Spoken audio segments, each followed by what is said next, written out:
Let's look at an example of using the first derivative test to find any relative extrema and any places where the function is increasing or decreasing. So we'll work with this function, f of x equals x to the 2/3 power minus 4. Of course, to do the first derivative test, we would like to take the first derivative. And that gives me 2/3 x to the negative 1/3 power.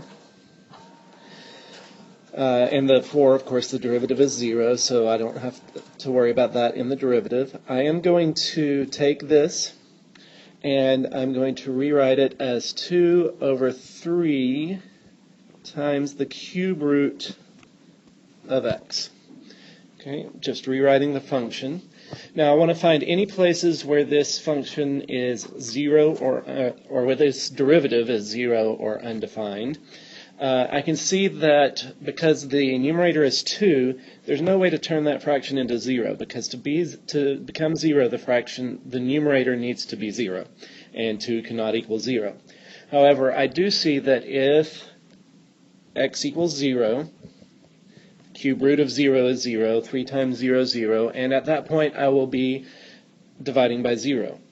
Now it's very important to note also that I can easily plug 0 into the original function, which means that the function is continuous at 0, but its derivative is undefined at 0. So this is a case where we have one critical number, and that critical number is at 0. And I'm just going to put that right there. Mark it as 0, divide my number line up into those two pieces based on that one critical number. So that means I'm looking at two intervals. The one interval starts at negative infinity and goes to 0, and the other one from 0 to infinity. I need to pick a number in each of those areas. I'm going to choose negative 8 and positive 8. Now, I could have chosen 1 and negative 1, but I like the 8s for this application.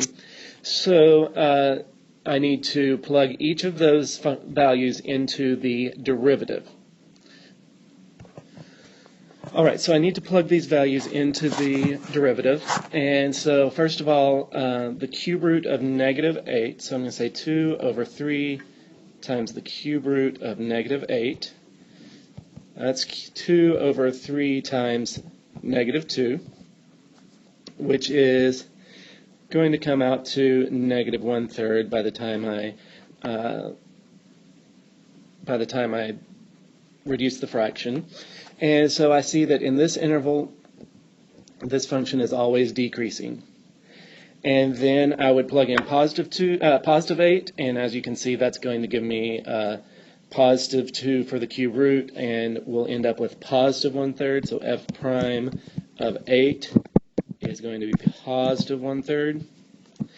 And that means that as we go from 0 to infinity, this function is increasing. That means we have these two intervals, negative infinity to 0, the function is decreasing, and from 0 to infinity, the function is increasing, and that would mean that at 0, we have actually a relative minimum.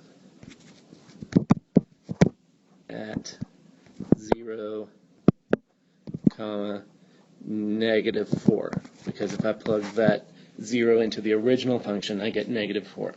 And so that's the first derivative test for this function.